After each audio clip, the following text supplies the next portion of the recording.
তুমি আমার সব পাপ ধুয়ে দাও মা, সব পাপ ধুয়ে দাও।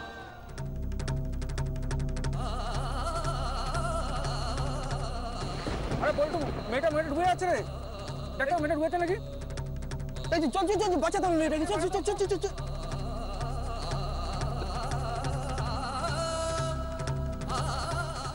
আমার বাণীর কোনো বিপদ হয়েছে, আমার বাণীর কোনো বিপদ হয়েছে। বলো কি হচ্ছে, কি হচ্ছে তোমার? আমার মনটা খুব কুড়াচ্ছে। মানুষ মরে গেলে আমরা আস্তে আস্তে ভুলে যাই, কেন জানো? তার শ্রাদ্ধ শান্তি করি বলে। তার অস্তিত্বটাই আমরা আস্তে আস্তে ভুলে যাই। আমি সেটাই করব। আমি বাণীর শ্রাদ্ধের ব্যবস্থা করব।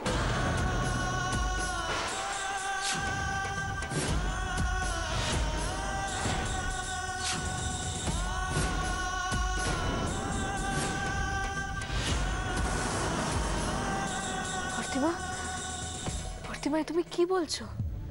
কি বলছো তুমি? না না না না, আমি এটা কিছুতেই হতে দেবো না, কিছুতেই না। এটাই আমার শেষ কথা। তার থেকে দিনক্ষণ জেনে আমি সব ব্যবস্থা করে ফেলবো। না না না না, আমি এটা কিছুতেই হতে দেবো না। তোমরা সকলে চুপ করে আছো কেন বলো তো? ও শেষদি কিছু বলো না। শেষদি বলো, তুমি কিছু বলো। ফুলদি, ও ফুলদি, বলো না, তুমি কিছু বলো। চুপ করে কেন আছো বলো? হে লাবু, কিছু বলো। লাবু, কিছু বলো। পরদিমা মেজদির সম্পর্কে যা নয় তাই বলে যাচ্ছে, কিন্তু মেজদি সারা জীবন ভেবে এসেছে তোমাদের কোথায় সুখ, তোমাদের কোথায় ভালো। নিজের ব্যাপারে একটা বারের জন্য ভাবিনি। আর তোমরা মেজদিকে এত সহজে মেরে ফেলবে? কি করে পারছো তোমরা এটা? কি করে ফেলবে মেজদিকে? বুধু, হাই বুধু, তুমিও সকলের মতন চুপ করে থাকবে, একটা কথাও বলবে না? বলতে পারি, তবে তার আগে তোমার কাছ থেকে আমার কিছু প্রশ্নের উত্তর চাই।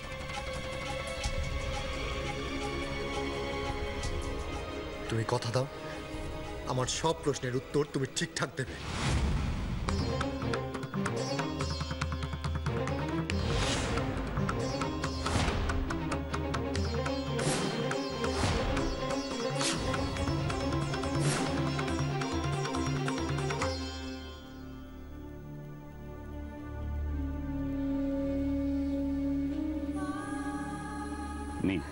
এই গরম দুধটা তাড়াতাড়ি খেয়ে নি।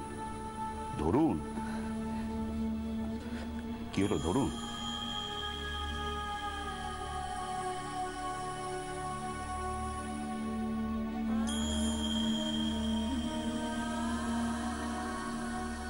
নিন, এটা খান, নাহলে শরীর খারাপ করবে। কি হলো, খান।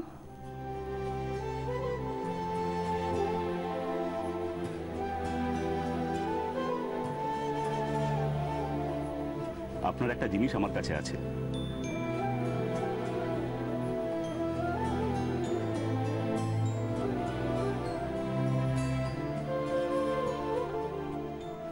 আপনি গান করেন? আপনি কি আমার সাথে ঠাট্টা করছেন? আমি বারে গান করি। না না, তাতে কি হয়েছে? তাতে কি মানে? আপনি কি আমার এই অবস্থা দেখে আমার সাথে ঠাট্টা করছেন? না শিবানী দেবী, একদমই না। আপনি আমাকে ভুল বুঝছেন। আপনারা আমাকে ঘেন্না করছেন না? ঘেন্না? না না শিবানী দেবী, আমার বাবা কি বলতেন জানেন?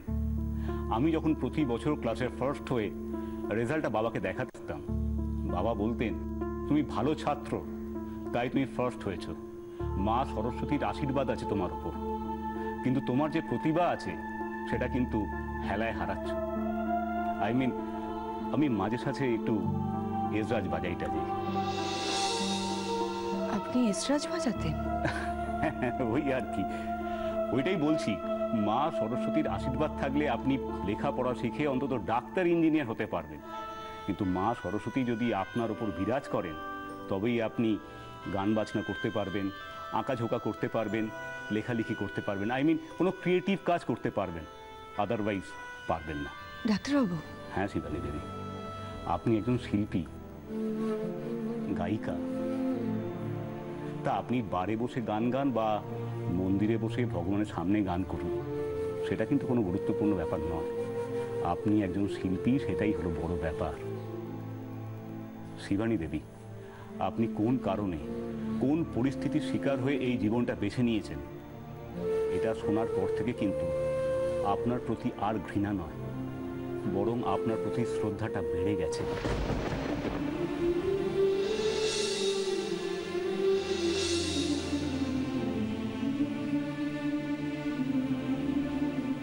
শিবানী দেবী, আপনার পুরো ঘটনা শোনার পর কেউ আপনাকে ঘৃণা করতে পারে না, এমনকি আপনার পরিবারেরও কেউ নয়। কিন্তু একটা কথা আমি কিছুতেই বুঝতে পারছি না, আপনার মতন একজন শিক্ষিত মহিলা এই সিচুয়েশনটাকে ট্যাকেল করতে পারলেন না। একটা এত বড় দুর্ঘটনা ঘটাতে যাচ্ছিলেন, কি হতো বলুন তো যদি ঠিক সময় ওই দুটো লোক ওখানে না এসে পৌঁছতো? কি হতো? খুব বেশি হলে আমি মারা যেতাম। অবশ্য আমি মারা গেলে এই পৃথিবীতে কারো কিছু এসে যেত না। শিবানী দেবী, আপনার কথা শুনে মনে হচ্ছে এই পৃথিবীর খুব কম মানুষের মনের কথা আপনি জানেন। এনিওয়ে, আপনাকে হীনমন্যতায় ভুগতে হবে না। আমার নিজের সংসারে এরকম কোনো মানুষ থাকলে আমি তাকে মাথায় করে রাখতাম। আমার স্থির বিশ্বাস আপনার বাড়ির লোকেরাও তাই করবে। আপনার বাড়ি ফিরে যাওয়া উচিত।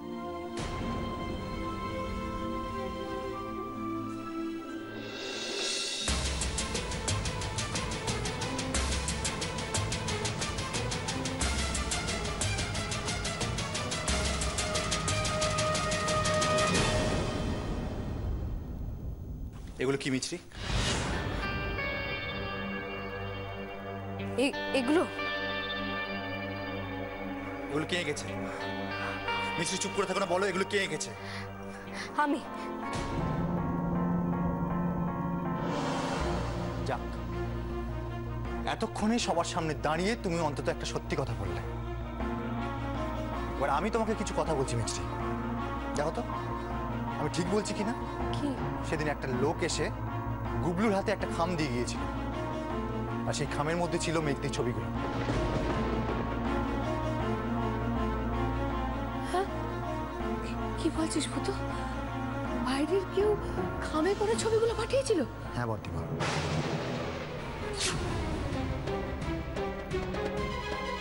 আর মিছরি সেই ছবিগুলোকে সরিয়ে রেখে কতগুলো সাদা কাগজে কিছু হিজিবিজি ছবি এঁকে আমাকে দিয়েছিল। কিলো মিছরি, তাই তো?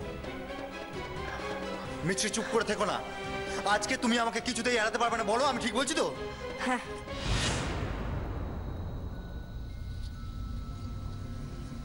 করেছিলাম, করতে বাধ্য হয়েছিলাম। কেন কেন বাধ্য হয়েছিলে করতে? এর পেছনে তোমার কি স্বার্থ লুকিয়েছিল মিছরি? ও মেজদিকে আড়াল করার চেষ্টা করছিল, কারণ ও মেজদিকে ব্ল্যাকমেল করছিল। ব্ল্যাকমেল?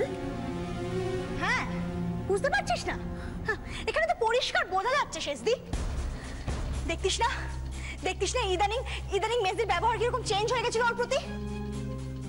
মেজদি রাত করে বাড়ি ফিরছে আর উনি মেজদির মুখে টাওয়াল ছুঁড়ে মারছে আর অর্ডার দিচ্ছে মেজদিকে, যাও গিয়ে মুখ হাত ধুয়ে নাও। আর মেজদি শুশুর করে তাই করছে। তারপর মেজদি ওর পিছন খাওয়া নিয়ে ছুটছে আর উনি মহারানী মেজদির হাত ছেলে সরিয়ে দিচ্ছে। হ্যাঁ, তুই একদম ঠিক বলেছিস শিনু। আসলে মেজদি ওর বড় সড়ো কোনো গলদ জেনে গেছিল, খোঁজ খবর নিয়ে ছবি টবি তুলে মেজদিকে ব্ল্যাকমেল করার প্যাঁচ কষেছিল। প্লিজ তোরা একটু থামবি? ওর কাছে আমার আরো কিছু জানার আছে। আমি তোমাকে 3টে প্রশ্ন করতে চাই। প্রথমত, ওই ছবিগুলো তুমি কোথা থেকে পেয়েছো? দ্বিতীয়ত, ওই ছবিগুলো পেয়েও তুমি লুকিয়ে রেখেছিলে কেন? তৃতীয়ত, কালকে তুমি কাউকে কিছু না বলে কোথায় চলে গিয়েছিলে? তুমি মেজদির সঙ্গে বাড়িতে ফিরেছিলে, মেজদির সঙ্গে তোমার কোথায় দেখা হয়েছিল মিছরি?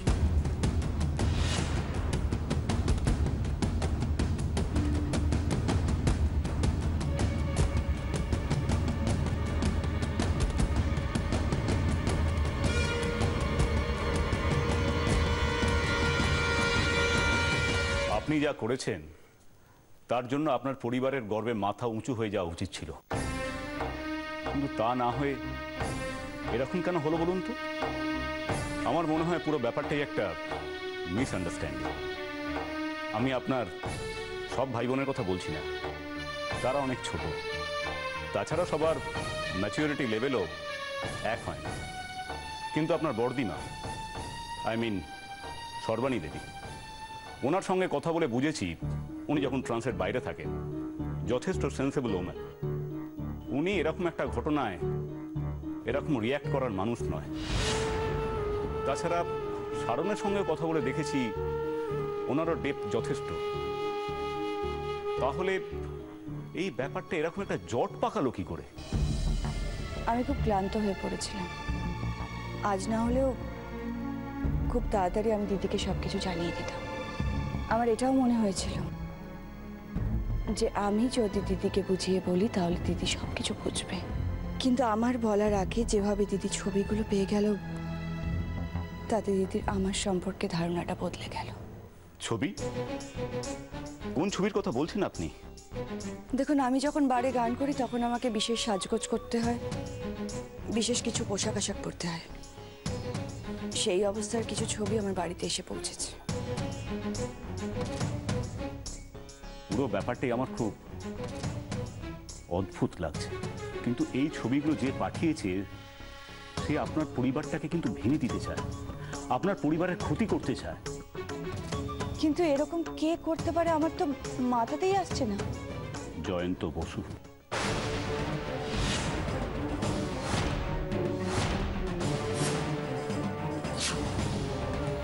কি হলো মিছরি?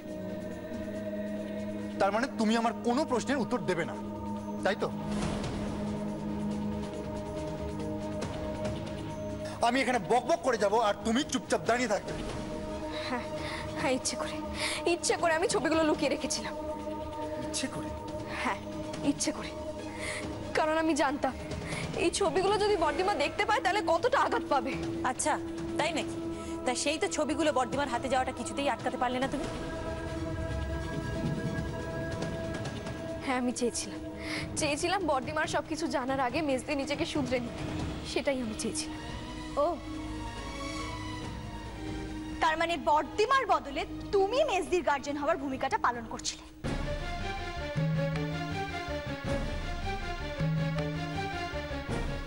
দেখো বলতে, আমি জানতাম এই ব্যাপারটা যদি কেউ জানতে পারে তাহলে বাড়ির শান্তি সব নষ্ট হয়ে যাবে। আমি জানতাম মেজদিকে সবাই ছোট মনে করবে, ঘেন্না করতে শুরু করবে। কিন্তু তারপর আমি ভেবেছিলাম মেজদিকে আমি হাতে নাতে ধরবো, মেজদি থেকে কৈফিয়ত চাইবো। কৈফিয়ত? তুমি কৈফিয়ত চাও কে? বাড়ির বড়রা আছে, তাদের সঙ্গে কোনো আলোচনা না করে, আমার সঙ্গে কোনো আলোচনা না করে সব দায়িত্ব নিজের মাথা তুলে নিয়েছো। তুমি এভাবে কেন কথা বলছো আমার সাথে? হ্যাঁ, এইভাবেই কথা বলছি, কারণ তুমি তোমার সমস্ত অধিকারের সীমা পার করে ফেলেছো। একটা সত্যিকে আড়াল করতে গিয়ে তুমি পুরো বিষয়টাকে জটিল করে ফেলেছো। আর মেজদির সঙ্গে দেখা হওয়াটা, তার কি জবাব আছে তোমার কাছে? পুতো ওটা একটা কোইন্সিডেন্স ছিল, বিশ্বাস করো। কোইন্সিডেন্স? হ্যাঁ, কোইন্সিডেন্স। আমি সেদিন মেজদিকে ধরবো বলে যাইনি। ও আচ্ছা, আর প্রথম প্রশ্নের উত্তরটা? ওই ছবিগুলো কে পাঠিয়েছিল মিছরি? আমি জানি না।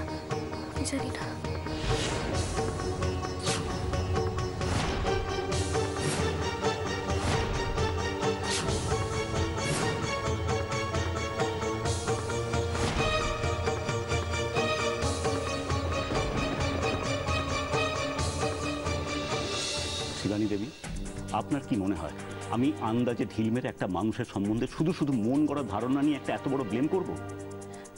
কিন্তু জয়ন্ত তো শুধু এরকম কেন করবে? শিবানী দেবী, আমার কাছে প্রমাণ আছে। নার্সিংহোম থেকে বহিষ্কার হওয়ার পেছনে ওই জয়ন্ত বসুই দায়ী।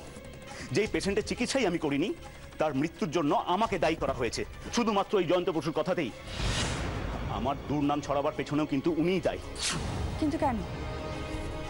জয়ন্তদার কি লাভ আপনার ক্ষতি করে? আমার মনে হয় আমাকে আর সর্বাণী দেবীকে নিয়ে জয়ন্তবাবুর মনে একটা ভুল ধারণা তৈরি হয়েছিল। উনি ভেবেছিলেন আমার আর সর্বাণী দেবীর মধ্যে কোনো হয়তো গভীর সম্পর্ক আছে। কি? Yes, exactly. কিন্তু যখন ওনার এই ভুল ধারণা ভেঙে যায়, তারপরেই কিন্তু উনি আমার চাকরি ফিরিয়ে দেন। তারপর থেকে উনি আমার ক্ষতি পূরণ করার চেষ্টা করে যাচ্ছেন। এমনকি নিজের ক্ষমতা বলে খবরের কাগজে রাইট আপ বের করেছেন ক্ষমা চেয়ে। বুঝেছেন? আপনার সঙ্গে আপনার পরিবারের সম্পর্ক খারাপ করে দেওয়ার জন্যই জয়ন্তবাবুই ওই ছবিগুলো পাঠিয়েছিল, এ ব্যাপারে আমি নিশ্চিত। আমি এও জানি জয়ন্তবাবু কিন্তু এখানে থেমে থাকবে না। উনি বারবার আঘাত করবেন আপনাদের পরিবারের উপর। উনি ভেঙে দেওয়ার চেষ্টা করবেন আপনাদের পরিবারকে। আর আমি এও জানি এই মুহূর্তে আপনাদের পরিবারের একজনই আছে যিনি আপনাদের পরিবারটাকে বাঁচিয়ে রাখার চেষ্টা করছেন। কে সে? মিছরি। মিছরি?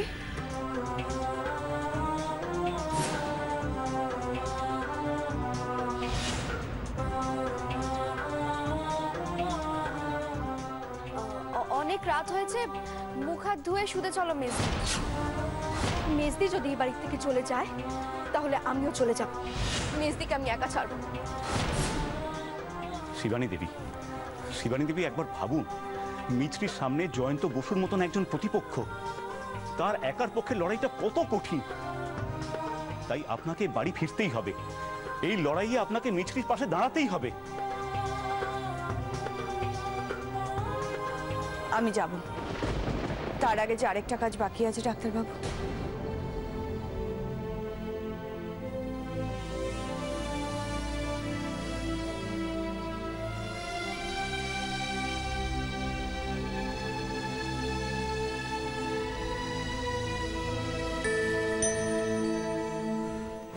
ট্যাক্সি!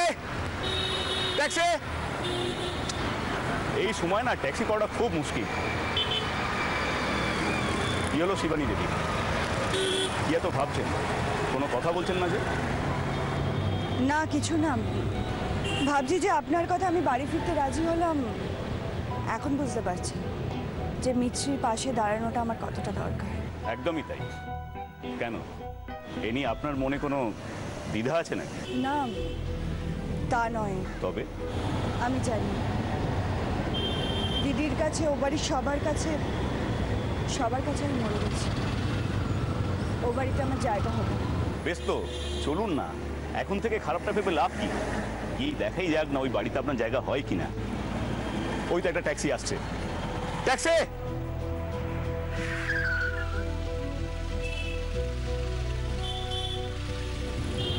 আপনি আমার জন্য যা করলেন, আপনাকে যে কি বলে কৃতজ্ঞতা জানাবো নিজেই জানি না। একটা উপায় আছে কৃতজ্ঞতা জানাবার। আপাতত আপনি চোখের জলটা মুছুন। এই নিন।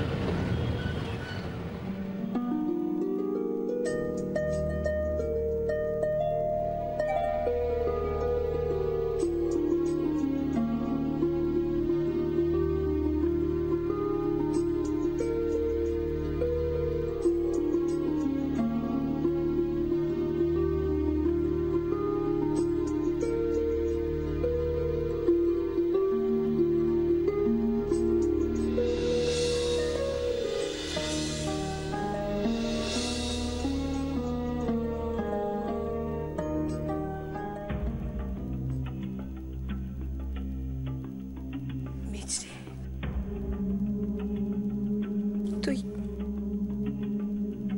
তুই সত্যি জানিস না ছবিগুলো কে পাঠিয়েছিল? না, আমি জানি না। আমি জানি না ছবিগুলো কে পাঠিয়েছিল। এবার দেখ তো, জানিস কি না বর্তিমা? বলো মিছরি, বর্দিমার কথার উত্তর দাও। বর্দিমা যেটা জানতে চাইছে সেটা বর্দিমাকে বলো। বর্দিমার মাথা ছুঁয়ে বলো, সত্যি সত্যি ছবিগুলো কে পাঠিয়েছে তুমি কি কিছুই জানো না?